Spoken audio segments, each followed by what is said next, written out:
ഷമീം പറഞ്ഞ പോലെ ഇടതുപക്ഷത്തെ നാടകം പൂരിപ്പിക്കുകയും നാടകത്തെ ഇടതുപക്ഷം സമ്പന്നമാക്കുകയും ചെയ്ത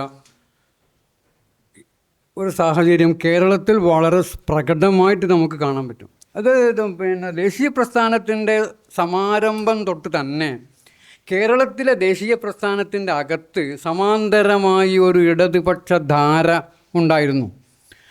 മുഹമ്മദ് റംസായി മുതൽ EMS തമ്പുരിപ്പാട്, കൃഷ്ണപിള്ള തുടങ്ങിയിട്ടുള്ള ഈ ധാരയാണ് പിൽക്കാലത്ത് കമ്മ്യൂണിസ്റ്റ് പ്രസ്ഥാനമായിട്ടും കമ്മ്യൂണിസ്റ്റ് പാർട്ടിയായിട്ടും ഒക്കെ മാറുന്നത്.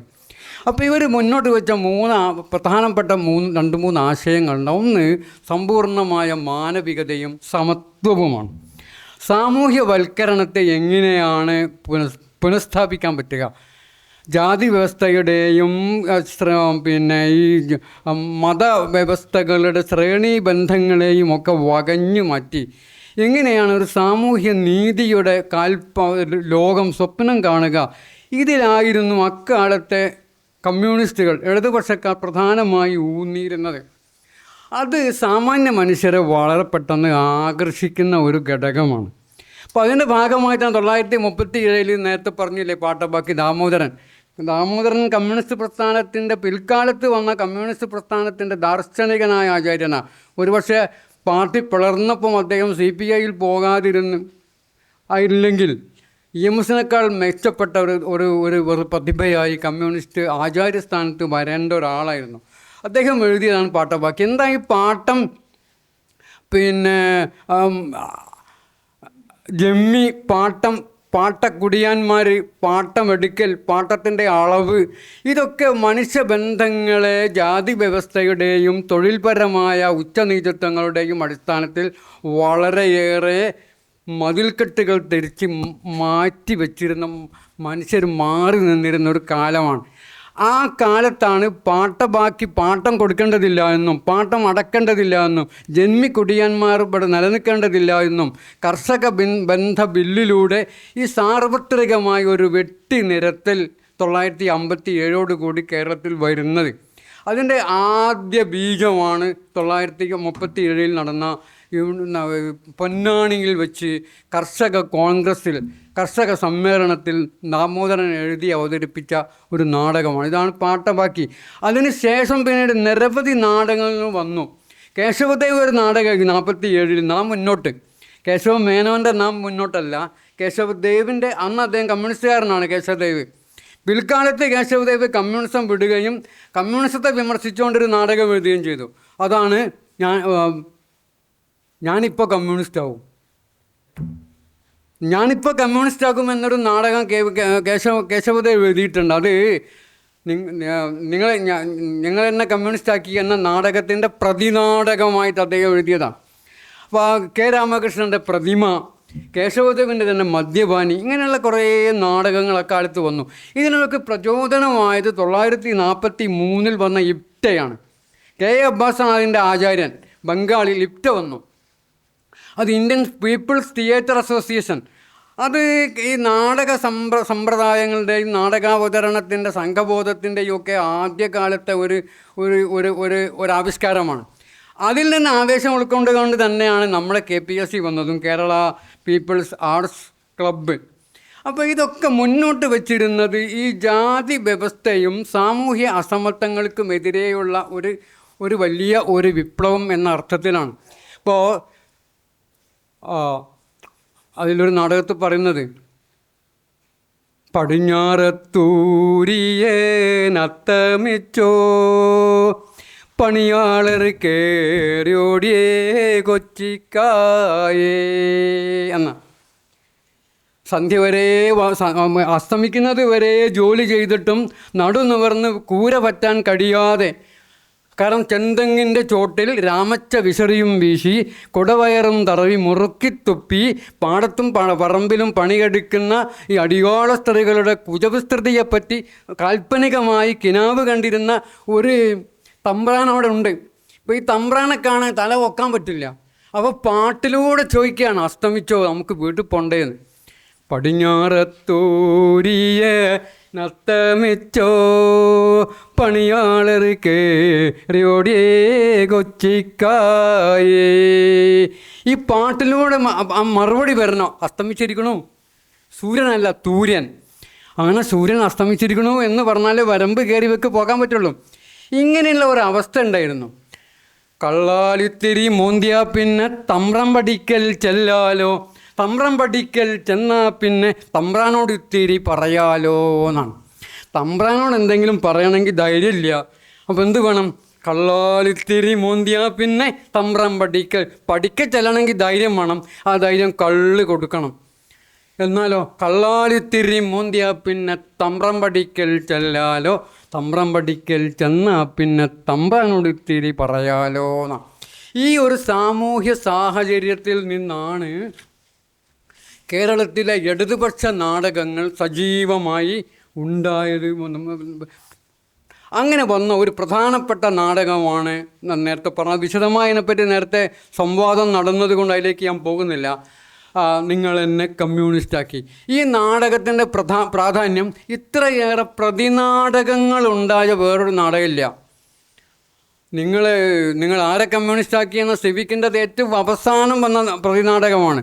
അതിൻ്റെ മുമ്പ് തന്നെ അതിന് കേശവദേവ് ഒരു നാടകം ഞാൻ പറഞ്ഞില്ലേ, ഞാനിപ്പോൾ കമ്മ്യൂണിസ്റ്റാക്കും, കളിയാക്കിക്കൊണ്ട് എഴുതിയതാ. നിൻ്റെ അച്ഛനെ കമ്മ്യൂണിസ്റ്റാക്കിയെന്ന് കണിയാപുരം രാമചന്ദ്രൻ വേറൊരു നാടകം എഴുതിയിട്ടുണ്ട്. നേരത്തെ വേറൊരു നാടകത്തെപ്പറ്റി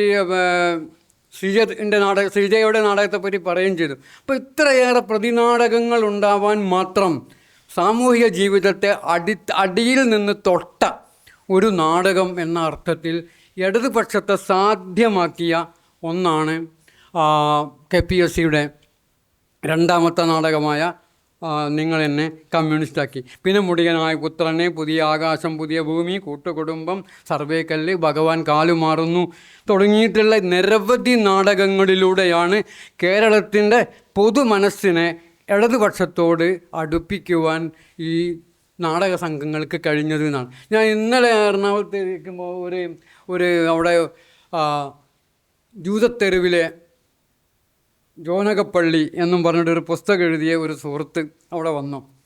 അപ്പോൾ അദ്ദേഹം ആ പുസ്തകത്തിൻ്റെ എഡിറ്റിങ്ങുമായി വന്ന് സംസാരിച്ചുകൊണ്ടിരിക്കും. അത് വളരെ പ്രായമുള്ള ആളെ, 80 വയസ്സുണ്ട്, ജമാൽഖാൻ്റെ ഒക്കെ അടുത്ത സുഹൃത്താണ്.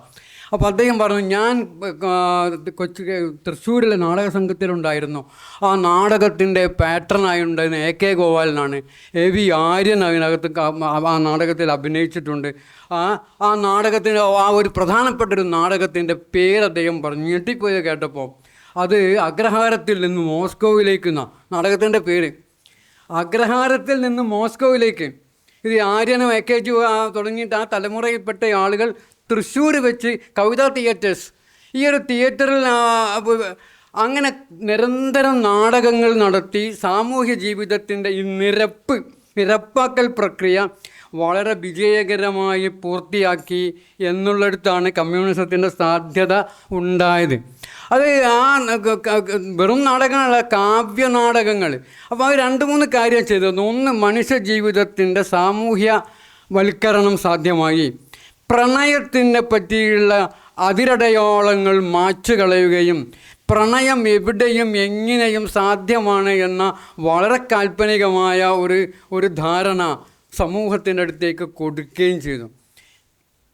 അപ്പോൾ അത് ചങ്ങമ്പുഴ രമണൻ തന്നെ, അദ്ദേഹം കമ്മ്യൂണിസ്റ്റാണെന്ന് ചോദിച്ചാൽ അദ്ദേഹം മുമ്പോട്ട് വെച്ച ആശയങ്ങളൊക്കെ കമ്മ്യൂണിസത്തിൻ്റെ ആശയം തന്നെ. അതിനകത്ത് പറയുന്നുണ്ട്, രമണാനിൻ ചിന്തകൾക്കർത്ഥമില്ല, ഭ്രമവും പ്രണയവും ഏകമല്ല, സമുദായ നീതികളല്ലതിൻ്റെ വിമല സാമ്രാജ്യത്തിൻ മാനദണ്ഡം, അവിടെ ശരീരം ശരീരമല്ല, ഹൃദയം ഹൃദയത്തെയാണ് കാണുമോ. ഈ മാറിയ കാലത്ത് ചങ്ങമ്പുഴയുടെ ഈ ഒരു ദാർശനികമായ പ്രണയ സങ്കല്പം അവതരിപ്പിക്കാൻ പോലും പറ്റില്ല. അപ്പോൾ ഇങ്ങനെയൊക്കെയുള്ള ഈ ഒരു പ്രണയത്തിൻ്റെ സ്വാഭാവികവും അതിൻ്റെ പ്രായോഗികവുമായ ഒരു വിജയസാധ്യതയെ അന്നത്തെ കമ്മ്യൂണിസ്റ്റ് ഇടതുപക്ഷ നാടകക്കാർ ഏറ്റെടുത്തു.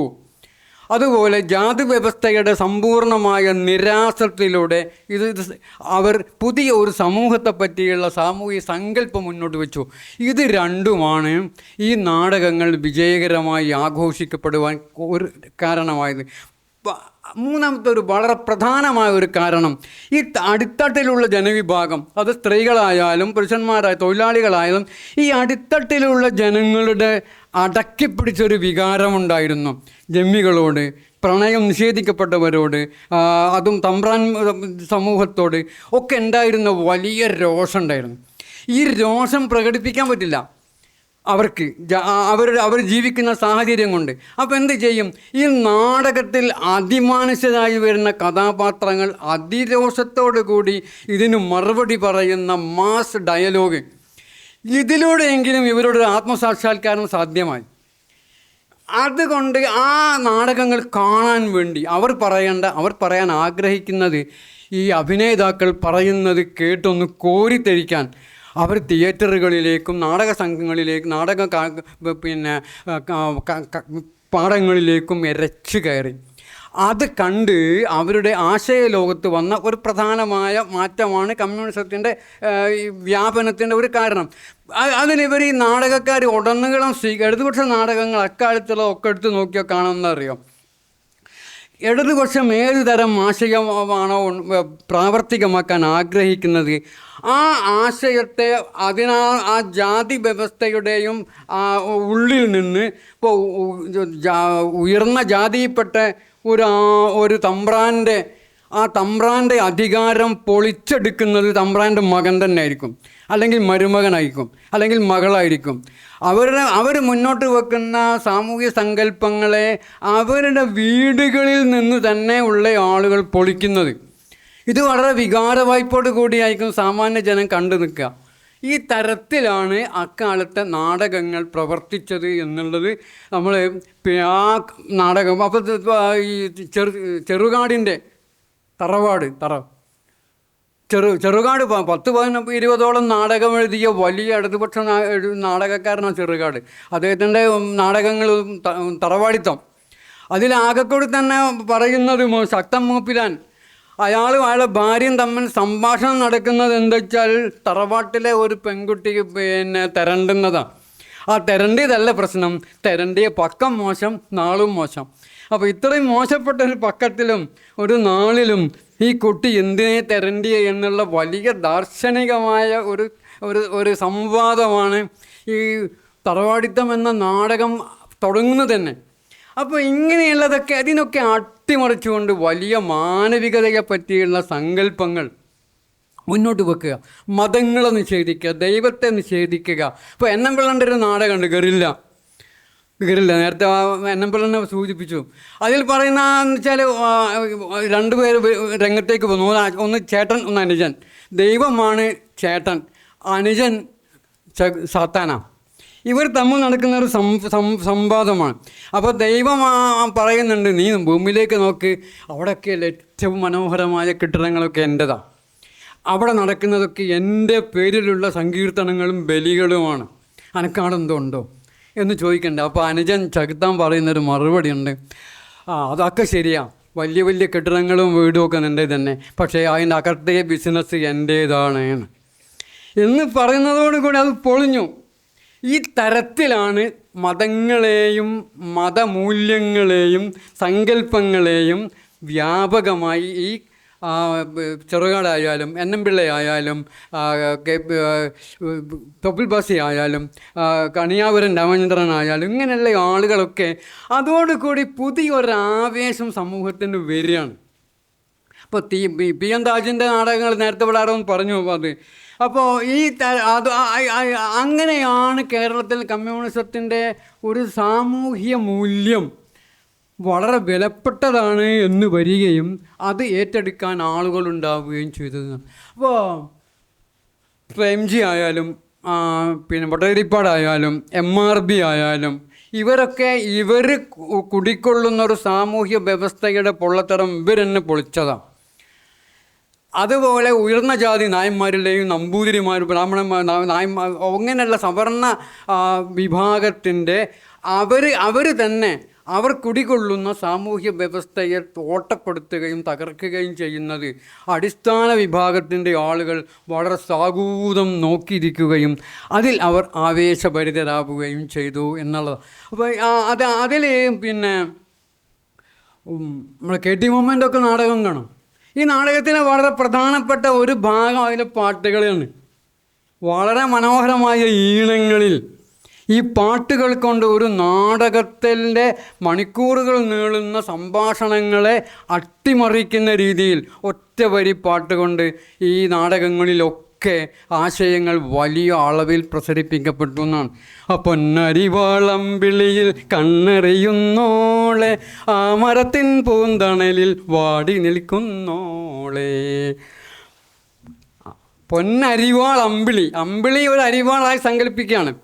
അപ്പോൾ ആ അരിവാൾ പൊന്നിൻ്റെ അരിവാളാണ് എന്ന് പറഞ്ഞാൽ ഇത് കൊയ്ത്ത് നമ്മൾ കൊയ്യും വയലെല്ലാം നമ്മുടേതാകും പൈങ്കിളിയേ, ചെല്ലക്കിളിയേ നീ ഇനിയും വെറുതെ പൊളുതം പറയാതെ എന്നാണ്. നമ്മൾ കൊയ്യും വയലൊക്കെ നമ്മുടേതാകുന്ന ഒരു മുക്തമായ സങ്കല്പത്തെ താലോലിക്കുകയാണ്. അപ്പോൾ അവിടെ വളരെ പ്രായം ചെന്ന ഒരു സ്ത്രീ അവർ പറയാണ്, ചെല്ലക്കിളിയെ നീ ഇനിയും വെറുതെ പൊളുതം പറയാതെ നടക്കാൻ പോണില്ല. അപ്പോൾ അങ്ങനെയുള്ള പുതിയ തലമുറയിലെ ആളുകളെ സ്വപ്നം കാണാൻ പഠിപ്പിക്കുകയും അവർ ജീവിക്കുന്ന സാമൂഹ്യ സാഹചര്യങ്ങളെ മെച്ചപ്പെടുത്തുന്ന ഒരു സംഘത്തിലേക്ക് അണിചേർക്കുവാൻ വേണ്ടിയുള്ള ബോധപൂർവമായ ഒരു ശ്രമം എന്ന അർത്ഥത്തിലാണ്. അപ്പോൾ ഞാൻ പറഞ്ഞല്ലോ, പൊന്നരിവാൾ അമ്പിളിയിൽ കണ്ണെറിയുന്നോളെ.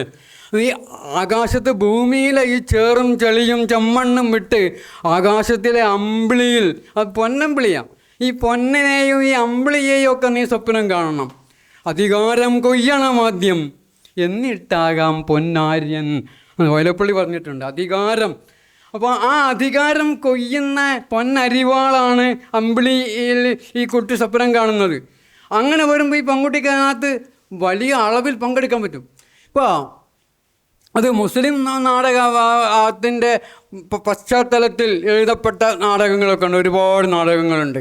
അതിൽപ്പെട്ട നാടകത്തിൽ പറയുന്നത്, സുവർക്കത്തിൽ നമ്മൾ എന്ത് കഴിക്കും ബാപ്പ, ബിരിയാണി നെയ്ച്ചോറും കഴിക്കാം മോനെ. അന്ന് ബിരിയാണി നെയ്ച്ചോറും ഒക്കെ ഉള്ളൂ. ഇപ്പോൾ കഴിക്കുന്ന എന്തൊക്കെയോ സാധനമല്ലേ, എനിക്കതിൻ്റെ പേരും അറിയില്ല, മന്തി എന്നൊക്കെ പറഞ്ഞേ, അതൊന്നും അന്നില്ല. അതുകൊണ്ടാണ് ബിരിയാണിയുമ്പോൾ നിർത്തിയത്. അപ്പം അടുത്ത ചോദ്യം എന്താ അറിയോ, ദുനിയാവിൽ നമ്മളെങ്ങനെ കഴിയും ബാപ്പ, പഴങ്കഞ്ഞിയും കുടിച്ചങ്ങനെ കഴിയാം മോനെ. അപ്പം ഇങ്ങനെ ഈ ദുനിയാവിൽ ബിരിയാണി നെയ്ച്ചോറും ഉണ്ടാക്കുന്ന ഒരു കാലത്തെ പറ്റിയുള്ള സങ്കല്പം കൊടുക്കുകയാണ്. അപ്പോൾ ഈ രീതിയിലാണ് ഏറാട്ടിലെയും വള്ളുവനാട്ടിലെയും ആളുകൾ അക്കാലത്തെ ഇടതുപക്ഷ നാടകങ്ങൾ പ്രവർത്തിച്ചത്. അതുകൊണ്ടാണ് ഇപ്പോൾ കെ ടി മൊമ്മൻ്റെ ഒക്കെ നാടകം ഉണ്ടല്ലോ, ഇത് ഭൂമിയാണ്. അദ്ദേഹം അതിനകത്ത് ആമുഖത്ത് പറയുന്നൊരു വാക്യം എന്താ വെച്ചാൽ, മതമേതായാലും മനുഷ്യൻ നന്നായാൽ മതി എന്ന് ഞാൻ പറയുന്നില്ല. മതമേതായാലും മനുഷ്യൻ നന്നായാൽ മതി എന്ന് ഞാൻ പറയുന്നില്ല. മനുഷ്യൻ ചീത്തയായാലും നോമ്പും നിസ്കാരവും കൊണ്ട് നടന്നാൽ പോരാ എന്ന് ഞാൻ പറയുന്നു എന്നാണ്. അപ്പം മതം ഏതായാലും മനുഷ്യൻ നന്നാകുക എന്നുള്ളതല്ല, മനുഷ്യൻ മോശമായാലും നിസ്കാരം നോമ്പും ഒന്നും ഉണ്ടാകരുത് എന്ന അർത്ഥത്തിലാണ് കേട്ടി ആ നാടകത്തെ കൊണ്ടുപോകുന്നത്. അതിൽ പറയുന്ന അത് മുസ്ലിം സമൂഹത്തിൽ മതവിരുദ്ധത ഉൽപ്പാദിപ്പിക്കാനും ഈ ഒരു സാമൂഹിക ജീവിതത്തെ നിർമ്മിക്കുവാനും ഈ ഒരു നിരപ്പാർന്ന സാമൂഹിക ജീവിതത്തെ സൃഷ്ടിക്കാനും വേണ്ടി മലബാറിൽ ഇതേ പണി ഇടതുപക്ഷം സ്വീകരിക്കുകയും അത് ഏറെക്കുറെ വിജയിക്കുകയും ചെയ്തിട്ടുണ്ട് എന്നാണ്. അപ്പോൾ അതും മനോഹരമായ പാട്ടുകളിലൂടെയാണ് ഒരു നാടകത്തിൻ്റെ മൊത്തം ആശയം ഇവർ അവതരിപ്പിക്കുന്നത്. അപ്പോൾ അതിനകത്തുണ്ടല്ലോ, മുടിനാരേരായി ചീന്തിയിട്ട് നേരിയ പാലം കെട്ടിയിട്ട് അതിൽ നടക്കണമെന്നല്ലേ പറയുന്നത് മരിച്ചു ചെന്നിട്ട്. ഇപ്പം മരിച്ചിട്ട് ശേഷമുള്ള കാര്യങ്ങളെ പറ്റിയാണ് ഈ പറയേണ്ടത്, ജീവിതത്തെപ്പറ്റി ഒന്നും പറയുന്നില്ല. അടിയിൽ കത്തുണ തീയാണ്, 70,000 ചൂടാണ്, അതിൻ്റെ ഉള്ളിൽ കൊത്തുണ പാമ്പുകൾ കൊത്തി വലിച്ച് കളിക്കാണ്. തലമുടി കാട്ടി നടന്നാൽ പെണ്ണുങ്ങൾക്കുള്ളൊരു ഹാല്, തീയാലുള്ളൊരു മക്കനയിട്ടു നടക്കണം അവരുടെ ഒരു ഹാല്. ഈ രീതിയിലാണ് പോണത്. അപ്പോൾ ഭൂമിയിലെ ജീവിതത്തെപ്പറ്റി, ആഹാരത്തെപ്പറ്റി, ഭക്ഷണത്തെപ്പറ്റി, സാമൂഹിക ഇടപഴക്കത്തെപ്പറ്റി, വ്യവഹാരങ്ങളെപ്പറ്റി ഒന്നും സംസാരിക്കാതിരിക്കുകയും സമ്പൂർണ്ണമായി നിശബ്ദരാവുകയും കഴിഞ്ഞിട്ട് വരാൻ പോകുന്ന ഒരു ജീവിതത്തിൽ ബിരിയാണി, നെയ്ച്ചോറും ഒക്കെ ഉള്ള ഉണ്ടാക്കിയെടുക്കുന്നതിനെ പറ്റി ആലോചിക്കുകയും ചെയ്താൽ മതി എന്ന സത്യത്തിൽ അത് മതവിരുദ്ധമാണ്, തീർത്തും മതവിരുദ്ധമാണ്. അപ്പോൾ അങ്ങനെയുള്ള പുരോഹിതന്മാരും മതസാമ്പ്രദായിക സമൂഹവും അതുപോലെ പ്രമാണങ്ങളുടെ ആചാര്യന്മാരും ഉണ്ടാക്കിയെടുത്ത ഒരു സാമൂഹ്യ അരാജകത്വത്തിലാണ് ഈ ഇടതുപക്ഷ കമ്മ്യൂണിസ്റ്റ് നാടകക്കാർക്ക് നിരങ്ങാൻ അവസരമുണ്ടായതും. അങ്ങനെയാണ് മതവിരുദ്ധവും സാമൂഹ്യ വിരുദ്ധവുമായ ഈ ഒരു ആശയം വേണ്ടത്ര അളവിൽ കേരളത്തിലുടനീളം കമ്മ്യൂണിസ്റ്റ്കാർക്ക് വേണ്ടി അവരുടെ ഒരു ആശയ ലോകത്തിൻ്റെ അടിത്തറയായി പ്രവർത്തിക്കുവാൻ കഴിയുകയും ചെയ്തത് എന്നാണ്. അപ്പോൾ ഇജ് നല്ലൊരു മനുഷ്യനാകാൻ നോക്കുന്ന നാടകമുണ്ട്, ഇജ് നല്ലൊരു മനുഷ്യനായമോ. അതിനകത്ത് പറയുന്നത് ഹാവ്സ് ആൻഡ് ഹാവ് നോട്ട്സ്, ഉള്ളവനും ഇല്ലാത്തവനും തമ്മിലുള്ള തർക്കം. അപ്പം ദരിദ്രമായ ഒരു കുടുംബത്തിലെ ഒരു പെൺകുട്ടി സമ്പന്നനായ ഒരു ചെറുക്കനെ അങ്ങോട്ട് പ്രണയിക്കുകയാണ്. ഇപ്പോൾ ചന്ദ്രിക രമണനെ പ്രണയിച്ച പോലെ അല്ല, തല തിരിച്ച് പ്രണയിക്കുകയാണ്. അപ്പോൾ ഇത് നടക്കില്ലല്ലോ. കാരണം ഇവിടെ വർഗസംഘടന ഉണ്ടാകും. കാരണം ഒരാൾ പണമുള്ള ആളും ഒരാൾ പണം ഇല്ലാത്ത ആളുമാണ്. അപ്പോൾ അത് പിന്നെ കെ ജി ഉണ്ണീൻ സഖാവ് കെ ജി ഉണ്ണീൻ അയമുവിൻ്റെ ഈ നാടകത്തിന് ഒരു മനോഹരമായ ഓരോ 4 വരി കവിതയിൽ ആ ആശയം കൊണ്ട് പറയുന്നുണ്ട്. ആശിച്ച പോലെ നടക്കൂല, ഇത് വെറുതെ വിചാരിക്കാൻ നടക്കൂല. ആശിച്ച പോലെ നടക്കൂല, ഇമ്പത്തേനത് വണ്ട് കുടിക്കൂല, കിരിയും പാമ്പും ഇണങ്ങൂല, തളിരായ കൽവതറയൂല. കിരിയും പാമ്പുമാണ്, പണമുള്ളവനും ഇല്ലാത്തവനും നടക്കൂല, വെറുതെ നീ സ്വപ്നം കാണണ്ട. എന്നിട്ട് എന്ത് വരികയാണ്? അങ്ങനെ കമ്മ്യൂണിസം വരികയാണ്, മാർക്സിസം നാട്ടിൽ പ്രയോഗത്തിൽ വരിക. അങ്ങനെ വന്നു കഴിഞ്ഞാൽ പിന്നെ ഇത് പ്രശ്നമില്ലല്ലോ. ആശിച്ച മംഗല നാള് വരും, അന്ന് ആനക്കെടുക്കോളം പൊന്ന് വരും, പൊന്നിട്ട 10,000 പോടി വരും, അമ്മോച്ചങ്കാക്ക ഓടി വരും, അമ്മായിമ്മ ചാടി വരും. ഒറ്റ സംഗതി മാത്രമേ ഉള്ളൂ, അമ്മായിമ്മ ചാടി വരും. അത് അന്നും ഒക്കെ ഒരേമായി തന്നെ ആയിരിക്കും വരിക. ബാക്കി ഉണ്ണിയും പറഞ്ഞ ഒരു സംഗതിയും നടക്കില്ല. അപ്പോൾ ഈ തരത്തിൽ ആശിച്ച പോലെ നടക്കാത്ത ഒരു കാലം ഇല്ലാതെയാക്കിയിട്ട് ആശിക്കുന്നതൊക്കെ നടത്താൻ പറ്റുന്ന ഒരു കാലത്തെ സൃഷ്ടിക്കുവാനുള്ള ഒരു വലിയ ആശയം ഉണ്ടാക്കി കൊടുക്കാനാണ്. ഈ കട്ടയിരുട്ടിൻ്റെ ഇരുളിൽ നിന്നൊരു പുതിയ വെളിച്ചം കുതറുന്നത് കാണുന്നു നമ്മൾ എന്നാണ്. സമൂഹം ആയി നിൽക്കുന്ന ഇരുണ്ട ഈ ലോകത്ത് വളരെ ഇരുളാർന്നു നിൽക്കുന്ന സാമൂഹ്യ അസമത്വങ്ങളുടെ ഇരുട്ടിൽ ഈ നാടകങ്ങളും പ്രതിനാടകങ്ങളും സൃഷ്ടിച്ച ഈ കട്ട ഇരുട്ടിൻ്റെ ഉള്ളിൽ ഒരു നേർത്ത വെളിച്ചത്തെ കാണിച്ചു കൊടുക്കുകയും അതിലൂടെ ആവേശഭരിതരായി ആളുകളെ നടത്തിക്കുവാൻ കഴിയുകയും ചെയ്തു എന്നുള്ളതാണ് സത്യത്തിൽ ഈ ഇടതുപക്ഷ നാടകങ്ങൾ ചെയ്ത വലിയ ഒരു പ്രവൃത്തി. അത് ഗുണപരമായോ എന്ന് ചോദിച്ചാൽ ഒരർത്ഥത്തിൽ ഗുണപരത ഉണ്ട് അതിന്. അത് സാമൂഹ്യമായ ഒരു നിരപ്പ് സൃഷ്ടിക്കപ്പെട്ടു എന്നാണ്. ഭാവനയിലും ആശയത്തിലും പ്രയോഗത്തിലും ജാതി വ്യവസ്ഥയുടെ കണിശമായ കാർക്കശ്യങ്ങൾ ഏറെക്കുറെ അസ്തമിക്കുകയും അത് അകത്ത് മാത്രം പൂന്താനമായി നിൽക്കുകയും പുറത്ത് കാണിക്കുവാൻ മനുഷ്യർ മടിക്കുകയും ചെയ്യുന്നൊരു സാഹചര്യം ഉണ്ടായി എന്നുള്ളതാണ്. അപ്പോൾ പിന്നെ എ മലയാളി എന്നൊരാളുണ്ട്, ആലുങ്ങൽ അവറാൻ എന്നാണ്, വലിയ നാടകക്കാരനായിരുന്നു. പിന്നെ അദ്ദേഹം ഒരുപാട് പാട്ടുകളൊക്കെ എഴുതിയിട്ടുണ്ട്. അപ്പോൾ നാടകത്തിന് വേണ്ടി അദ്ദേഹം എഴുതിയൊരു എ മലയാളിൻ്റെ ഒരു പാട്ട്, കാണാൻ നല്ലൊരു ഇളങ്കഴുങ്ങ് നല്ല പാക്കഴുങ്ങിൻ പാക്കഴുങ്ങിൻ തല പൂത്തേ പിന്നെ അമ്മതിരി പുഗ്ഗൊന്നും നമ്മൾ കണ്ടില്ല എന്നാണ്. അമ്മ എന്ന് പറഞ്ഞാൽ പ്രണയത്തെ കാണാൻ ശംഖുപുഷ്പമോ അതുപോലെ പാരിജാതമോ പിന്നെ കണ്ണാന്തളി പൂക്കളോ ഒന്നും വേണ്ടില്ല. ഒരു കഴുങ്ങ് പൂത്താൽ അവിടെ ഒരു പ്രണയം കാണും. ഈ അർത്ഥത്തിൽ പ്രണയത്തെ വളരെ സാമാന്യവൽക്കരിക്കുകയും ജീവിതത്തെ വളരെ അയത്നമായി കാണുകയും ജാതി വ്യവസ്ഥയുടെ കണിശതയെയും അതിൻ്റെയൊക്കെ നിഷ്ഠൂരതയെയും പരമാവധി പ്രത്യയശാസ്ത്ര ആഖ്യാനം കൊണ്ടും പ്രയോഗം കൊണ്ടും ഇല്ലാതെയാക്കുകയും ചെയ്യാൻ ഇടതുപക്ഷത്തിന് കേരളത്തിൽ ഒരു പരിധി വരെ സാധിച്ചിട്ടുണ്ട് എന്നുള്ളത് ഏറ്റവും വലിയ ഇടതുപക്ഷ വിമർശകരായ ഇപ്പോൾ നമുക്ക് പോലും ഒരു പരിധി വരെ അംഗീകരിക്കേണ്ടത് അതുള്ളൊരു യാഥാർത്ഥ്യമാണ്. അവർക്കൊരു സ്പേസ് അന്ന് ഉണ്ടായിരുന്നു. ആ സ്പേസിൽ നിന്നുകൊണ്ട് അവർക്ക് അത്രയേറെ ചെയ്യാൻ സാധിച്ചതിൻ്റെ പ്രധാനമായ ഒരു കാരണം ഈ നാടകങ്ങൾ തന്നെയാണ്. ഇടതുപക്ഷ നാടകങ്ങളുടെ നീണ്ട ഒരു നിരയുണ്ട്.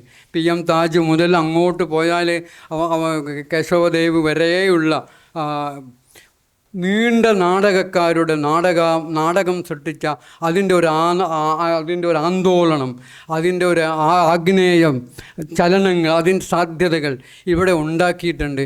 ഇത് ഒരു പോസിറ്റീവായ ഗുണാത്മകമായ ധനാത്മകമായ ഒരു ഭാഗമായി കേരളീയ സാമൂഹികതയുടെ നിർമ്മിതിയെ പരിശോധിക്കുമ്പോൾ നമുക്ക് അംഗീകരിക്കേണ്ടി വരും എന്നതാണ്. പിന്നെ ഒരുപാട് തരം നാടകങ്ങളുണ്ട്.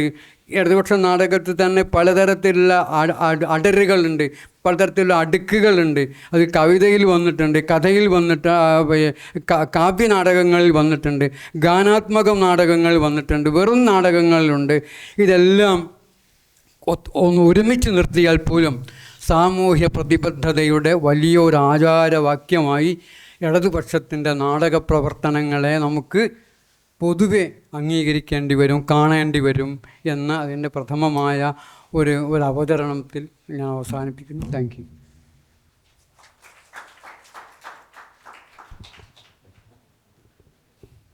പ്രസൻറ്റേഷൻ മനോഹരമായി അവതരിപ്പിച്ചു കുഞ്ഞാലിമാഷ്.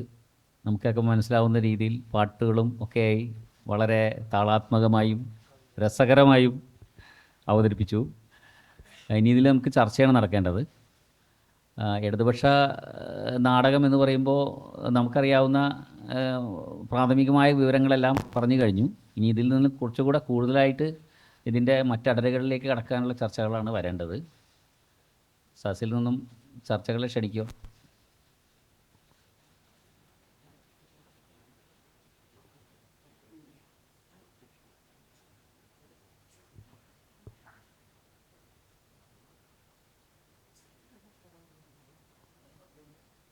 ഈ ഇടതുപക്ഷം എന്ന് പറയുമ്പോഴേ ഒരു നിർമ്മത പ്രസ്ഥാനങ്ങളുടെ ഒരു വ്യാപനമായിട്ടായിരുന്നു കുറേ നാളല്ല, ഇപ്പോഴും ഒരു പരിധി വരെ അങ്ങനെ തന്നെയാണ്. അപ്പോൾ അത്തരം ഒരു സംഗതികളുടെ ഒരു വ്യാപനമായിട്ടാണോ നാടകങ്ങൾ തുടക്കം മുതലേ ഉണ്ടായിരുന്നത്? അതോ അതിന് മറ്റൊരടരുണ്ടല്ലോ, ഒരു സാമൂഹ്യനീതിയുടെ അടര്, നിർമ്മതത്വത്തിൻ്റെ ഒരു അടര്. ഈ രണ്ട് സംഗതികളും ഒന്ന് വിച്ഛേദിച്ച് പറയാൻ പറ്റുന്ന നാടകങ്ങളും ഉണ്ടോ? അതിൽ ഒരു പ്രശ്നം എന്താ വെച്ചാൽ, മനുഷ്യരുടെ സാമൂഹ്യ ജീവിതത്തിൻ്റെ നിത്യനിദാനങ്ങളിൽ, നിത്യജീവിതത്തിൻ്റെ പ്രതിസന്ധികളിൽ അതിനെ തൊട്ട് ആരാണോ നിന്നത് അത് ഇടതുപക്ഷം. അതല്ലാതെ അതിൻ്റെ മറുഭാഗത്ത് നിൽക്കുകയും സാമൂഹ്യ ജീവിതത്തെ, ഭൂമിയിലെ മനുഷ്യൻ്റെ ജീവിതത്തെ പറ്റി വല്ലാതെ ഒന്നും ആകുലപ്പെടാതെ മറ്റൊരു ജീവിതത്തെപ്പറ്റി അകാരണമായി ആശങ്കപ്പെടുകയും ചെയ്യുന്ന മതപക്ഷത്തും മതേതരമായ മുതലാളിത്ത പക്ഷത്തും നിൽക്കുന്നവർ വലതുപക്ഷവും. ഇങ്ങനെ ഒരു വിഭജനം നാടകത്തിൽ മാത്രമല്ല, ബാക്കി എല്ലാ ഘടകത്തിലും ഉണ്ടായിപ്പോയിട്ടുണ്ട്. കേരളത്തിൽ അത് പ്രബലമാണ്. കാരണം നമ്മുടെ ഇടതുപക്ഷത്തിന് വളരെ മേൽക്കൈയുള്ള ഒരു പ്രദേശമായതുകൊണ്ട് ആ അർത്ഥത്തിലാണ് ഇടതുപക്ഷ നാടകങ്ങൾ കമ്മ്യൂണിസ്റ്റ് നാടകങ്ങൾ എന്ന് പറയുന്നത്. കമ്മ്യൂണിസ്റ്റുകാരല്ലാത്ത നിരവധി ആളുകൾ എഴുതിയ ഇടതുപക്ഷ നാടകങ്ങളുണ്ട്. പക്ഷെ അവർ മുമ്പോട്ട് വെക്കുന്നത് ഭൂമിയിലെ മനുഷ്യരുടെ പ്രശ്നങ്ങളാണ് എന്നുള്ളതാണ്. നമുക്കായി പറ്റിയിരിക്കുന്ന ഒരു അബദ്ധം വെച്ചാൽ, നമ്മളെ നാടകങ്ങൾ തന്നെ നാടകമില്ല, ഉള്ള നാടകങ്ങൾ തന്നെ സാമൂഹ്യ ജീവിതത്തെ അല്ല തൊട്ടത്. അത് അഭൗതികമായ വേറെ ഒരു മോക്ഷ ജീവിതത്തിൻ്റെ താല്പര്യങ്ങളോടാണ് അത് വിനിമയപ്പെട്ട് നിന്നത്. ഇതുകൊണ്ടാണ് ഇപ്പോൾ മുസ്ലിങ്ങൾ നാടകം അഭിനയിച്ചിട്ടുണ്ടോ എന്ന് വെച്ചാൽ നമ്മുടെ ആ സംവാദത്തിൽ വരേണ്ട ഒന്നാണ്. പക്ഷെ എൻ്റെ കുട്ടിക്കാലത്ത് ഞാൻ കേട്ടൊരു സംഗതി എന്താ വെച്ചാൽ ഈ കണ്ണീരും പുഞ്ചിരിയും എന്ന നാടകം എൻ്റെ നാട്ടിൽ ആദ്യം കളിച്ചു 1970, 75, 76 ആയിരിക്കും. അടിയന്തരാവസ്ഥ കഴിഞ്ഞ ഉടനെ ആണത് എൻ്റെ നാട്ടിൽ ഇത് അവതരിപ്പിച്ചത്. ഒന്ന് KC അബ്ദുള്ള മൗലവി ജീവിച്ചിരിപ്പുള്ള കാലം. അപ്പം ആ നാടകം ഭംഗിയെ അവതരിപ്പിച്ചു. അത് കഴിഞ്ഞതിൻ്റെ പിറ്റേന്ന് അവിടെ സുന്നികൾ വലിയൊരു യോഗം വെച്ചു. മുക്കത്തുനിന്ന് വന്നിട്ട് മുസ്ലിയാക്കന്മാർ വന്നിട്ട് വലിയൊരു യോഗം വെച്ചു. ആ യോഗത്തിൻ്റെ പ്രചരണം ജീപ്പിൽ അന്നിങ്ങനെ വിളിച്ചു പറഞ്ഞു പോകുമല്ലോ. ഒരു ജീപ്പിൽ നല്ല മൈക്കൊക്കെ കെട്ടിയിട്ട് ഇങ്ങനെ വിളിച്ചു പറഞ്ഞു പോകും. മൗദൂദികൾ നാടകം കളിച്ചതിനെതിരെ ഇസ്ലാമിക പ്രമാണങ്ങൾ വെച്ചുകൊണ്ട് അതിനിടയ്ക്ക് ഒരു പാട്ടും ഉണ്ടായിരുന്നു. അതെൻ്റെ കുട്ടിക്കാലത്ത് ഞാൻ കേട്ട പാട്ടാണ്. 4 വരി മാത്രമേ എനിക്ക് ഓർമ്മയുള്ളൂ. പിന്നെ ഞാൻ ആ പാട്ട് തിരഞ്ഞ് ഒരുപാട് നടന്നെങ്കിലും കിട്ടിയില്ല. അത് ഏതാണ്ട് ഇങ്ങനെയാണ്: ഉണ്ടോ ഇസ്ലാം ചരിത്രത്തിൽ നാടകം അഭിനയിച്ചുള്ളൊരു ഭാഗം, ഉണ്ടെങ്കിൽ തിരുനബിയും അസ്ഹാബത് ചെയ്തിടണം. വേണ്ടേ? അതുവഴി ഇസ്ലാമിൽ കുറൈശികൾ വന്ന കണക്കുകൾ കേസി പറഞ്ഞിടണം. കേസി പറയണ്ടേ? ഈ തരത്തിൽ ആ ഒരു സംവാദ ലോകത്തെ തന്നെ സാധ്യതയെ തന്നെ അടച്ചു കളഞ്ഞ ഒരു സമൂഹമാണ് നമ്മൾ. പിന്നെ വലുപ്പച്ചയും ഒക്കെ നമ്മൾ വ്യാപകമായി ആഘോഷിച്ചു എന്നതല്ലാതെ ഈ ഒരു പ്രശ്നം ഉള്ളത് കൊണ്ടാണ് നിങ്ങളീ പറഞ്ഞ ഒരു ബുദ്ധിമുട്ട് ആ മേഖലയിൽ നമുക്ക് ഇടതുപക്ഷം എന്ന് പറയുമ്പോൾ പറയേണ്ടി വരുന്നത്.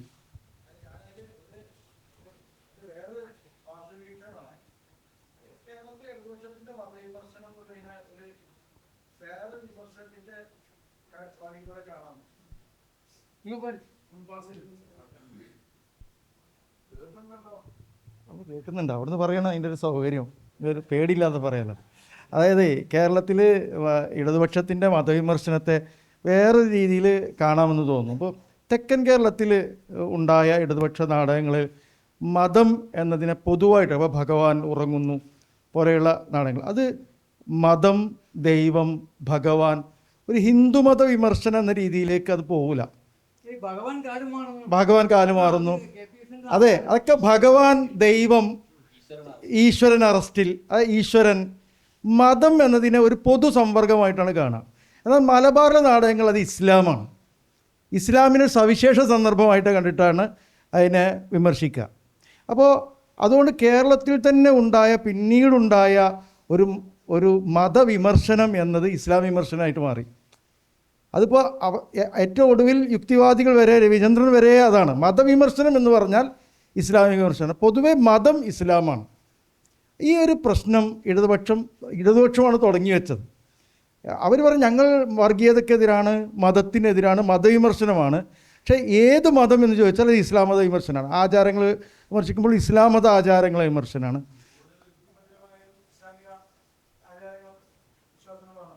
യുക്തിഭദ്രമായതോ? അല്ല, അത് വേറൊരു സംവാദമാണ്. യുക്തി ഏത്, ആചാരം. ഞാൻ പറയുന്നത് മതവിമർശനത്തെക്കുറിച്ചുള്ളതാണ്. പിന്നെ രണ്ടാമതായിട്ടുള്ള ഇടതുപക്ഷത്തിൻ്റെ സാമൂഹിക വിമർശനം വന്നത് ആചാര വിമർശനമാണ്. അതവർ സവിശേഷമായി നമ്പൂതിരി ആചാരങ്ങളെ ആണ് വിമർശിച്ചത്.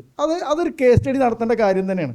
കേരളത്തിൽ ഏറ്റവും കൂടുതൽ ആചാരബദ്ധമായ സമൂഹം നായർ വിഭാഗമാണ്, ഏറ്റവും കൂടുതൽ. പക്ഷെ നായർ സാമുദായിക വിമർശനം വളരെ കുറവും, നമ്പൂതിരി സമുദായ വിമർശനം ഒരു വലിയ കാറ്റഗറി ആയിട്ട് മലയാള നാടകത്തിൽ തന്നെ നമ്പൂതിരി നവോത്ഥാന നാടകങ്ങൾ, മുസ്ലിം നവോത്ഥാന നാടകങ്ങൾ. നായർമാർക്ക് നവോത്ഥാനം ആവശ്യമില്ല, അവർ ഓൾറെഡി നവോത്ഥിതരാണ്.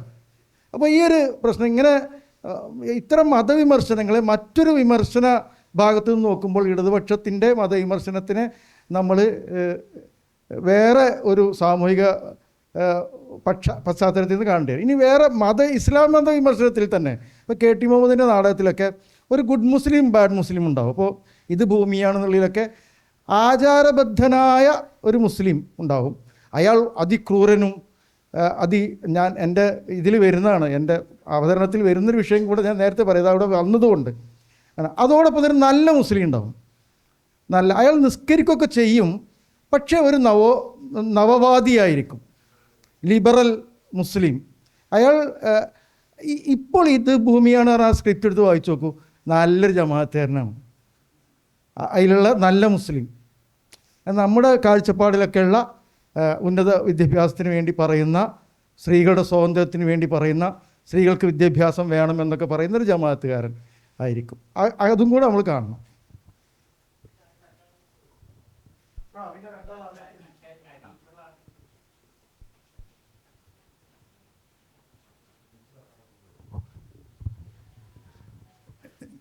ഞാൻ ഈ വിഷയം കമ്മ്യൂണിസവുമായിട്ട് ബന്ധപ്പെട്ടാണ്.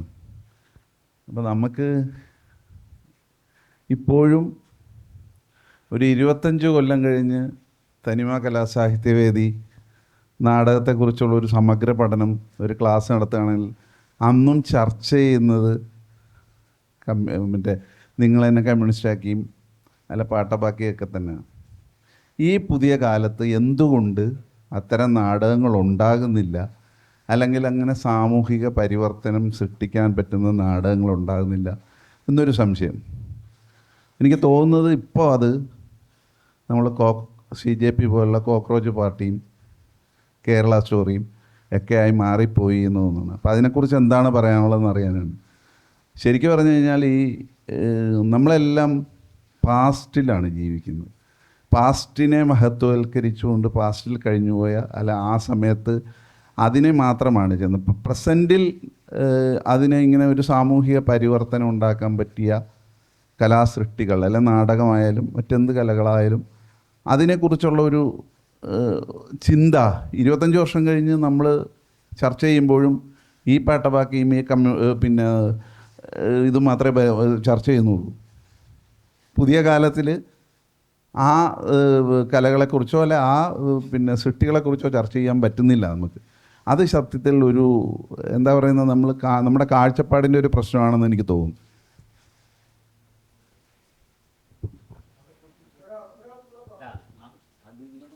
അതിലെ ഒരു പ്രശ്നം, നമ്മളിപ്പം പിന്നോട്ട് മാത്രം മടങ്ങുന്ന കാലുകൊണ്ടാണ് മുന്നോട്ട് പോവുക നടക്കുക. പിന്നോട്ട് മാത്രം കാണുന്ന ഒരു കണ്ണാടി നോക്കിയിട്ടാണ് ഏത് വാഹനവും മുന്നോട്ട് പോവുക.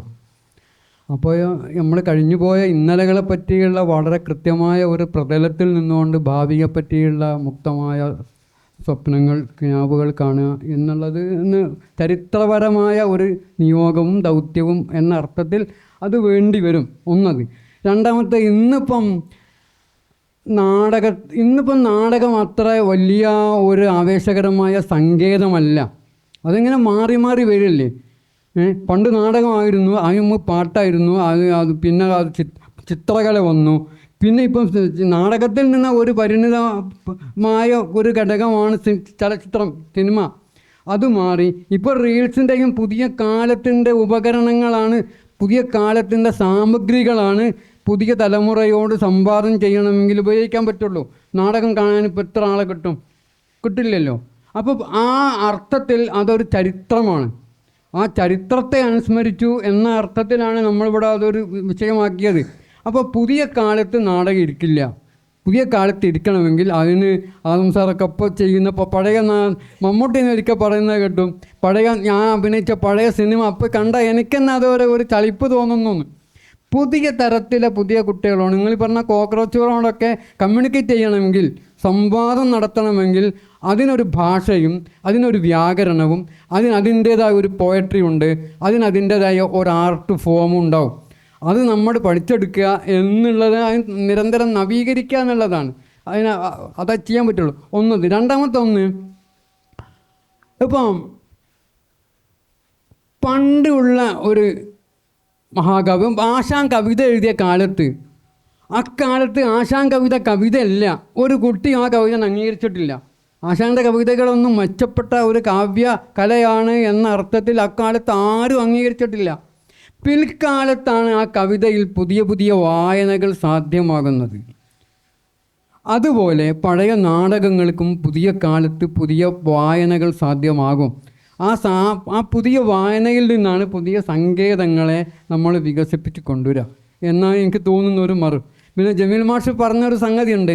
അതെന്താ വെച്ചാൽ ഈ ഉപരിവർഗം സജീവമായ ഒരു വളരെ വൈബ്രൻ്റായ ഒരു സമൂഹം, ആ സമൂഹത്തിനകത്തുണ്ടാകുന്ന ഈ തരത്തിലുള്ള വിമർശനങ്ങൾ അത്ര തന്നെ വൈബ്രൻ്റ് അല്ലാത്തൊരു സമൂഹത്തിൽ ഉണ്ടാവില്ല എന്നാണ് എനിക്ക് തോന്നുന്നത്. ഇപ്പോൾ നായന്മാർ എന്ന് പറഞ്ഞാൽ വലിയ ഉയർന്ന സവർണ വിഭാഗമല്ല, അവർ ശൂദ്രന്മാരിൽപ്പെട്ട വിഭാഗമാണ്.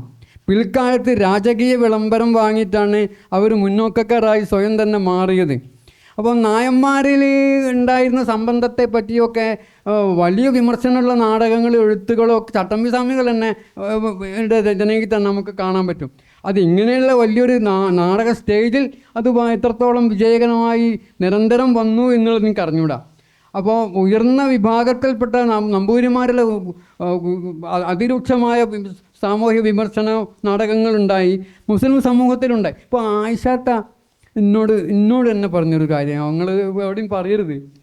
ആയിഷാത്ത എന്നോട് ഒരിക്കൽ പറഞ്ഞു, ഇന്ന് 13ാമത്തെ വയസ്സിൽ കല്യാണം കഴിച്ചിട്ട് അങ്ങനെ പിറ്റേന്ന് തന്നെ 37 തിരിച്ചു പോകാം, പിന്നെ അപ്പണിക്ക് ഞാൻ പോയിട്ടില്ല. അപ്പോൾ കല്യാണം കഴിച്ചത് 45 വയസ്സായ ഒരാളാണ്. 45 വയസ്സായി 13 വയസ്സായി. അപ്പോൾ എന്തോ കണ്ട് പേടിച്ചിട്ടുണ്ടാവും എന്നാണ് എൻ്റെ കൂടെ ഉണ്ടായിരുന്ന ആൾ പറഞ്ഞത്, വായിച്ചാത്ത പറഞ്ഞത്. അപ്പോൾ ഈ തരത്തിലുള്ള സാമൂഹ്യ അസമത്വങ്ങൾ നടത്താൻ നമ്മുടെ പുരോഹിത വിഭാഗത്തിനും സമ്പന്ന സമൂഹത്തിനും നമ്മുടെ ഓരോ നാട്ടിലെ മഹലിലെ ഉയർന്ന സമ്പന്നരായ ആളുകൾ, അതിൻ്റെയൊക്കെ പരികർമ്മികളുണ്ടല്ലോ, ഇവരും ഈ പുരോഹിതന്മാരും ഈ വക കാര്യങ്ങൾ ഒരു ശ്രദ്ധയും ജാഗ്രതയും കാണിക്കാതെ പോയതിൻ്റെ ഫലവും കൂടിയാണ് ഈ സമൂഹത്തിൽ നമ്മുടെ സമുദായത്തിൽ അക്കാലത്തുണ്ടായ ഈ തകർച്ച. നമ്പൂരി സമുദായത്തിലുണ്ടായിരുന്നു. അതിന് രണ്ട് കാരണം ഉണ്ടാകും. തോപ്പിൽ ബാസി പിൽക്കാലത്ത് EMS ആശയപരമായി ഭിന്നിക്കുന്നുണ്ട്. തോപ്പിൽ ബാസി വേറൊരു ഭാഗത്താണ് പോയത്, അതുകൊണ്ടും കൂടി ആയിരിക്കാം.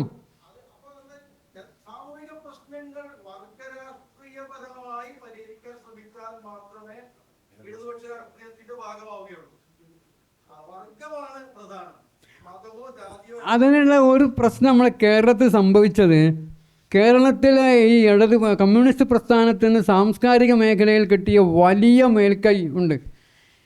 ഈ മേൽക്കൈ കൊണ്ട് അതൊക്കെ അവരുടെ ഒരു അക്കൗണ്ടിലേക്ക് വരവ് വെക്കുന്ന മാതിരി തോന്നിപ്പോകാം.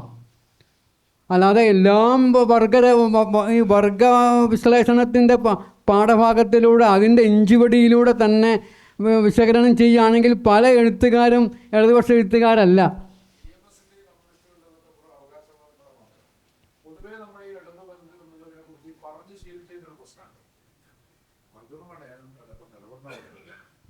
ആക്ച്വലി ചിന്തകളിലും രാഷ്ട്രീയത്തിലും ഇടത് വലത് വിഭജനം വരുന്ന സമയത്ത് കമ്മ്യൂണിസ്റ്റ് ഇല്ല.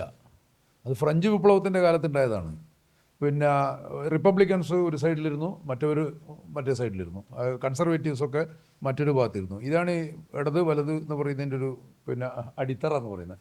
പിന്നെ ഈ പറഞ്ഞ പോലെ ഒരു സോഷ്യൽ ചേഞ്ച്, ട്രാൻസ്ഫോർമേഷൻ, റവല്യൂഷൻ, ഇതിനൊക്കെ വാദിക്കാം. രാജാവിനെ ചോദ്യം ചെയ്യുന്ന, രാജാവ് നഗ്നനാണെന്ന് വിളിച്ചു പറയുന്നതൊക്കെ ഇടതുപക്ഷം എന്ന് പറയുന്ന.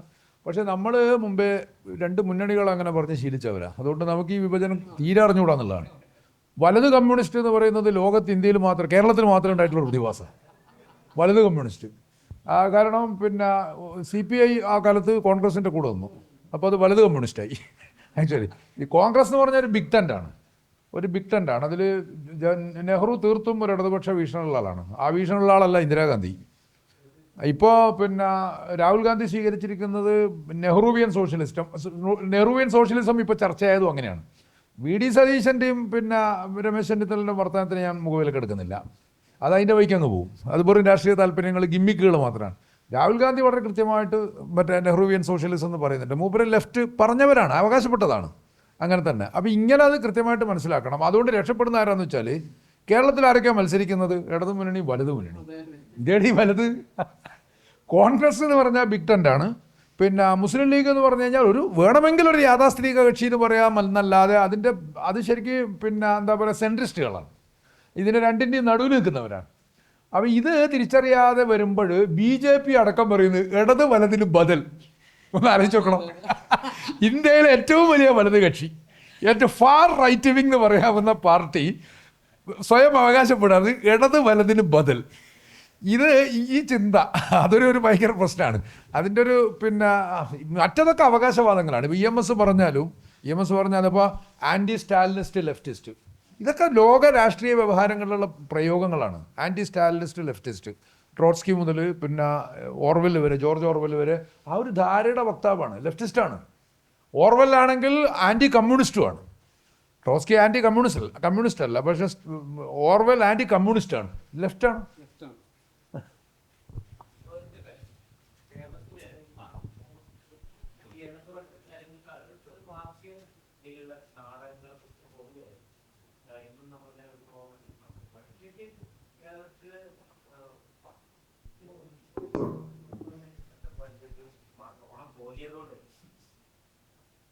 ഇപ്പോൾ പിന്നെ തൊഴിലാളികളുടെ തൊഴിലിന് കൃത്യമായിട്ട് കൂലി കൊടുക്കുക, അല്ലെങ്കിൽ ജന്മിത്വം ഇല്ലാതെയാക്കുക തുടങ്ങിയ ആശയങ്ങൾ ഒരു 19-ാം നൂറ്റാണ്ടിൻ്റെ പകുതിക്ക് ശേഷം തന്നെ കേരളത്തിൽ യഥാർത്ഥത്തിൽ അടിത്തറയിൽ രൂപം കൊള്ളുന്ന, സാമാന്യ ജനങ്ങളെ കൂടെ കൂട്ടി രൂപം കൊള്ളുന്ന മമ്പ്രതങ്ങളെ പോലുള്ള ആൾക്കാരും പിന്നെ ഇവിടുത്തെ ദളിത് മാപ്പിള സമരങ്ങളും ഒക്കെയാണ്. ഒരു വലിയ ഒരു നൂറ്റാണ്ടുകളുടെ ഇതെടുത്തിട്ടുള്ള അനവധിയായിട്ടുള്ള സമരങ്ങളും രക്തസാക്ഷിത്വങ്ങളും ഒക്കെ ഉണ്ടായിരുന്നു.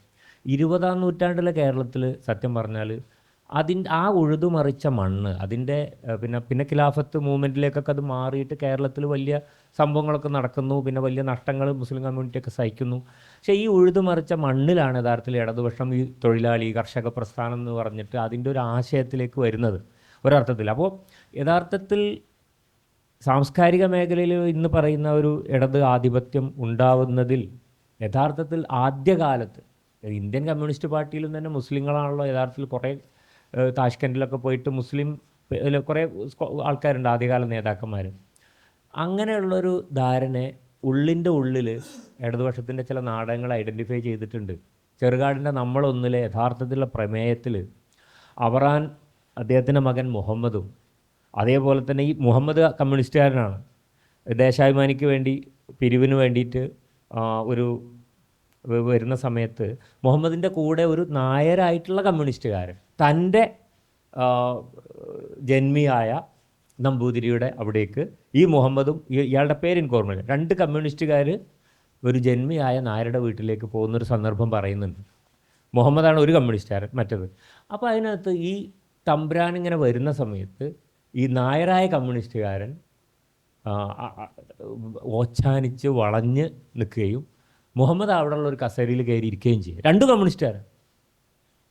അത് കൃത്യമായി ചെറുകാട് ചിത്രീകരിക്കുന്നു. അപ്പോൾ അങ്ങനെ ഈ നമ്പൂതിരി അയാളോട് വളരെ സമനിരപ്പിൽ തന്നെയാണ് മുഹമ്മദ് നമ്പൂതിരിയോട് സംസാരിക്കുന്നത്. ഒരു മേലാളൻ കീഴാളൻ എന്നുള്ള ഒരു വ്യത്യാസം കാണിക്കുന്നില്ല.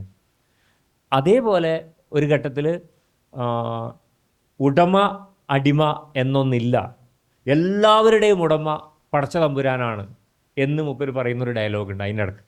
അതുപോലെ ജുമാ നിസ്കാരം കഴിഞ്ഞ് പാർട്ടി മീറ്റിങ്ങിന് പോകണതിനെ കാണിക്കുന്നുണ്ട്. നിങ്ങൾ കണ്ടാൽ ചെറുകാടിനെ നമ്മളൊന്ന് വായിച്ചാൽ നിങ്ങൾക്ക് മനസ്സിലാവും. അപ്പോൾ ഞാൻ പറഞ്ഞു വരുന്നത്, ചെറുകാടിനെ പോലെയുള്ള ചെറുകാട് ഗോവിന്ദ പിഷാരടി ആ ഭാഗത്ത് മലബാറിൽ പ്രത്യേകിച്ച് പെരിന്തൽമണ്ണ ഭാഗം അല്ലെങ്കിൽ പുലാമന്തുള്ള ഭാഗത്താണ്, ചമ്മലശ്ശേരി ആ ഭാഗത്താണ് അദ്ദേഹത്തിൻ്റെ വീട്. ഒരു മുസ്ലിം കമ്മ്യൂണിറ്റി അവരുടെ ഫിലോസഫി, അവരുടെ ജീവിത പിന്നെ രീതികൾ ഒക്കെ നന്നായി അറിയുന്ന ഒരാളെന്ന നിലക്ക് ഇസ്ലാമിൻ്റെ സാമൂഹ്യ വിമോചന മൂല്യത്തെ മനസ്സിലാക്കിക്കൊണ്ടാണ് ഒരു കമ്മ്യൂണിസ്റ്റ് നാടകം അദ്ദേഹം രചിക്കുന്നത്. അപ്പം അങ്ങനെ ആ കഴിഞ്ഞ നൂറ്റാണ്ടിലുണ്ടായ ഈ വിമോചനത്തിൻ്റെ യഥാർത്ഥത്തിൽ അവർ ചവിട്ടി മെതിച്ച മണ്ണിൻ്റെ ആനുകൂല്യം 20-ാം നൂറ്റാണ്ടിലെ കമ്മ്യൂണിസ്റ്റ് പ്രസ്ഥാനങ്ങൾ ഉപയോഗിക്കുകയാണ് ചെയ്തിട്ടുള്ളത്. അത് കുറച്ചും കൂടി തിരിച്ചറിഞ്ഞുകൊണ്ട് വേണം സാമൂഹ്യ വിമോചനത്തെക്കുറിച്ച് കമ്മ്യൂണിസ്റ്റ് അവകാശവാദങ്ങളെ നമുക്ക് വിശകലനം ചെയ്യാൻ എന്നെനിക്ക് തോന്നുന്നു. മലബാറിൽ മാത്രമായിരിക്കും മിക്ക പറഞ്ഞിരിക്കുന്നത് ഉണ്ടാകുക. തിരുവിതാംകൂറിലേക്ക് പോകുമ്പോൾ വയനാട് തന്നെ ആയിഷ എഴുതിയിട്ടുണ്ട്. ചെറുകാട് ഇങ്ങനെ എഴുതിയിട്ടുണ്ടെങ്കിൽ തിരുവിതാംകൂറിലെ വയലാറിന് ഈ അനുഭവം ഇല്ല. അതുകൊണ്ടാണ് അദ്ദേഹത്തിന് ആയിഷ എഴുതാൻ പറ്റുന്ന എഴുതിപ്പോയത്.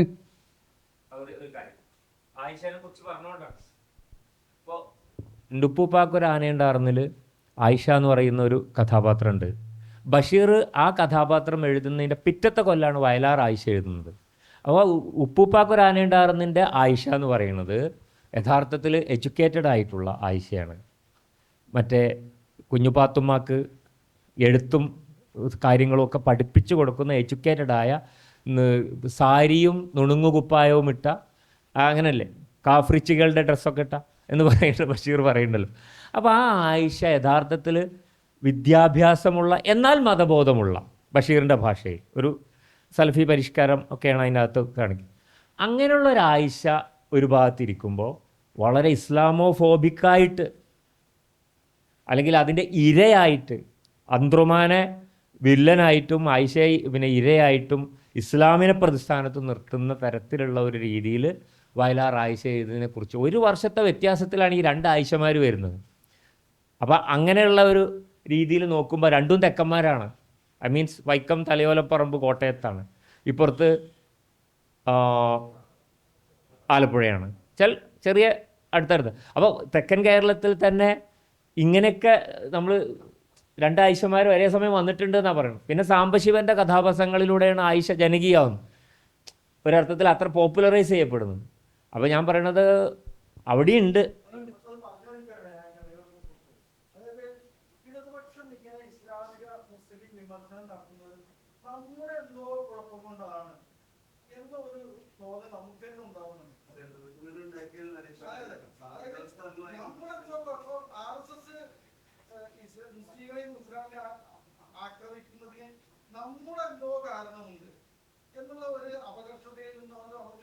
അത് ഞാൻ പറ തൊഴിലാളി പ്രസ്ഥാനങ്ങൾ ഈ മമ്പുറന്നങ്ങളുടെ ആ ഇതൊരു നയരേഖ ഉണ്ടല്ലോ, എങ്ങനെയാണ് തൊഴിലാളികളോട് പെരുമാറേണ്ടത്.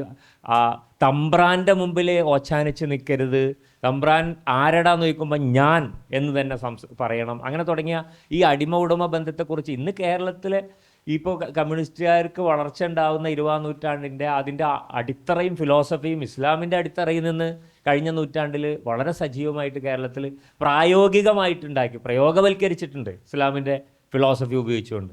അപ്പോൾ അത് യഥാർത്ഥത്തിൽ പുതിയ നമ്മൾ മറന്നുകൊണ്ടും മറച്ചു വെക്കപ്പെട്ടുകൊണ്ടും ഞാൻ പറഞ്ഞത് സാമൂഹ്യ വിമോചനത്തിന് ഇസ്ലാമിൻ്റെ തന്നെ ടൂളുകൾ ഉണ്ട് എന്നുള്ള അർത്ഥത്തിലാണ്.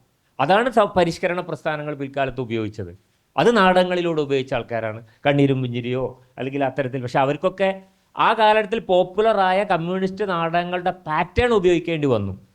KB കവളാഞ്ചേരി ആയാലും അങ്ങനെയുള്ള നാടകക്കാർക്ക് ഈ പാറ്റേൺ ഉപയോഗിക്കേണ്ടി വന്നു എന്നുള്ളതാണ്. അത്രയേ ഉള്ളൂ. ആ കാലഘട്ടത്തിൽ റഫീ പൊത്തുകലൊക്കെ സദസ്സിലുണ്ട് കേട്ടോ. നമ്മൾ ഇത്തരം നാടകങ്ങളൊക്കെ ഒരു കാലഘട്ടത്തിൽ ആ നാടകങ്ങൾക്ക് വേണ്ടി ജീവിതത്തിൽ ധാരാളം ഇങ്ങനത്തെ വർക്കുകൾ ചെയ്ത, എനിക്കൊരു ചുവന്ന വെളിച്ചം എന്നൊക്കെ പറഞ്ഞിട്ടൊക്കെ നാടകം ഞാനും അഭിനയിച്ചിട്ടുണ്ട്. അങ്ങനെ കുറേ നാടകങ്ങൾ ചെയ്ത മനുഷ്യനാണ്. സെഷൻ വേറെ ഉണ്ട് ഇൻഷാ അല്ലാഹ്. നമ്മുടെ അവതരണത്തിലുണ്ടായ, നമ്മുടെ മൊത്തം ധാരണത്തിലുണ്ടായ പ്രശ്നം നാടകം മരിച്ചു, നാടകം ഇല്ലാതായി എന്നൊക്കെ അബദ്ധമാണ്. നാടകത്തിൽ ആളുകളില്ലാതായി, പ്രേക്ഷകർ. ഇന്ന് കേരളത്തിലെ അവതരണ കല എന്ന അർത്ഥത്തിൽ ഏറ്റവും പരിപോഷിതമായ ഒരവസ്ഥയിലാണ് കേരള നാടകവേദി ഉള്ളത്. അത് നിങ്ങൾ ആദ്യം മനസ്സിലാക്കണം. തൃശ്ശൂരിൽ പോയിട്ട് എല്ലാ വർഷവും നടക്കുന്ന ആ നാടക ഉത്സവങ്ങളിൽ ഒന്ന് പങ്കെടുക്കണം. അതെ, കലോത്സവ നാടകങ്ങൾ ശ്രദ്ധിക്കണം. ഇന്ന് നാടകം എന്ന് പറയുന്നത്, ഇപ്പോൾ നേരത്തെ സതീഷ് ഇപ്പോൾ കുഹു പോലെയുള്ള പല നാടകങ്ങൾ, ഇപ്പോൾ ഞങ്ങൾ എല്ലാ മാസവും ഒരു നാടകം കേരളത്തിൽ എവിടെയാണെങ്കിലും പോയി കാണുന്ന ഒരു ടീം. ഞാൻ നേരത്തെ അനുസ്മരണത്തിൽ പറഞ്ഞ ടീം, ഇപ്പോൾ ഷാനവാസ്, ഹിക്മത്ത്, ബിൻസി, ഞങ്ങളൊക്കെ എവിടെ നാടകം. അപ്പോൾ നാടകം പോയി കാണുക നമ്മളെ ആവശ്യമാണ്. നമ്മൾ നാടകങ്ങളൊന്നും കാണാതെ നാടകം മരിച്ചു, നാടകം ഇല്ലാതായി, പ്രേക്ഷകരാകുന്നു എന്ന് പറഞ്ഞിട്ട് കാര്യമില്ല. ഏറ്റവും പുതിയ സങ്കേതങ്ങൾ ഉപയോഗിച്ച് നമ്മുടെ മനസ്സിൽ നമുക്ക് സങ്കല്പിക്കാനാവാത്ത അവതരണ ഭംഗിയോട് കൂടി, ഇപ്പോൾ നേരത്തെ ഖസാക്കൊക്കെ പറഞ്ഞല്ലോ, ഖസാക്കൊക്കെ കാണണം. മാടൻ മോക്ഷം, ഖസാക്ക് പോലെയുള്ള അവതരണങ്ങൾ ഇന്ന് ഒരു അവതരണ കല എന്ന അർത്ഥത്തിൽ ഒരുപക്ഷെ സിനിമയേക്കാൾ ഒരടി മുമ്പിലാണ് നാടകം എന്ന് ഞാൻ പറയും. മലയാള സിനിമയെ വെച്ച് പറയുമ്പോൾ ഒരടി. കാരണം അത്രയും പുതുമയുള്ള അവതരണ രീതികൾ വിദേശ നാടകങ്ങൾ കേരളത്തിൽ വന്ന് കളിക്കുന്നുണ്ട്, മലയാളത്തിൽ നാടകങ്ങൾ അവതരിപ്പിക്കപ്പെടുന്നുണ്ട്. അപ്പോൾ അത് ഞാൻ പറയാൻ കാരണം ഇക്കമത്തിൻ്റെ സെഷൻ ഞാൻ കവരുകയാണ് ഇപ്പോൾ ചെയ്തത്. ഉത്തരാധുനിക നാടകവേദി എന്ന് പറഞ്ഞിട്ട് ഇക്കമത്ത് വളരെ വിശദമായി, അതിൽ ഇക്കമത്തിൻ്റെ PhD തീസീസ് വരെ അതിലാണ് അവതരണം ഉണ്ടാകും ഇൻഷാ അല്ലാഹ്. അടുത്ത പരിപാടി ഇനി എന്താണ് ഇനി ചോദ്യം? ആ 5 മിനിറ്റ് കൂടെ സമയമുണ്ട്. നല്ല ചർച്ചയായിരുന്നു. അപ്പോൾ ചർച്ച ഒന്നുകൂടെ ഒന്ന് കൊടുക്കട്ടെ.